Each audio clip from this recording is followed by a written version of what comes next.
So I just wanted to walk you through this really cool calculator that my team has quickly gone ahead and built, just to kind of help brands visualize not only the impact of conversion rate optimization, but really having them understand why their marketing dollars can be wasted, right? If your website conversion rate is too low and your AOV is not high enough, you're essentially pouring your water or your ad spend into a bucket with holes, and that bucket with holes is your website. So I have a really cool and simple calculator that's going to allow brands to visualize the impact depending on where they're at, right? So I'm just going to simply let's start with a brand doing $50,000 a month. Let's say, this is something I'll see pretty often, right? $50 AOV, 2% conversion rate. This is great. Now, if you can simply improve either the conversion rate or the average order value and focus on these two KPIs, this is going to pretty much allow your brand to scale without having to acquire new customers, right? It's always important that you are focused on new customer acquisition, but it's important that you're acquiring customers that are not only converting at a high enough percentage for your brand to be profitable, but you're actually acquiring customers that are worth enough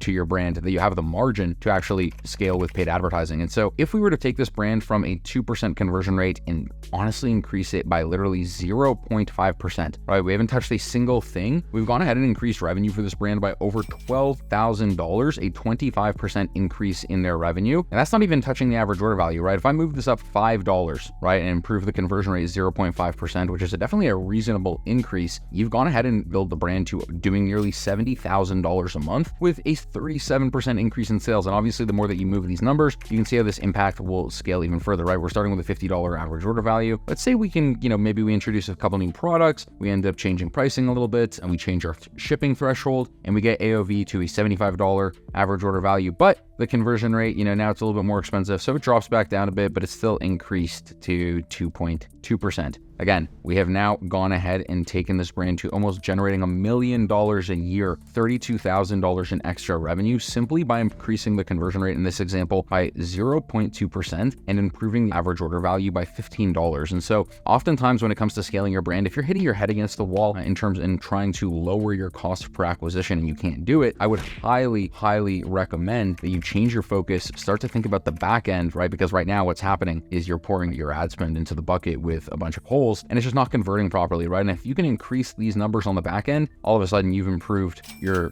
revenue by 65% and you've increased revenue by $32,000. And this is a simple example. So I'm going to drop the link below to this page, guys. We're also actually currently offering completely free conversion rate optimization audit right now. So if you're interested in checking that out, again, I'm just going to have the link below this video, but hope you guys enjoyed and go ahead and apply down here. But thanks for watching.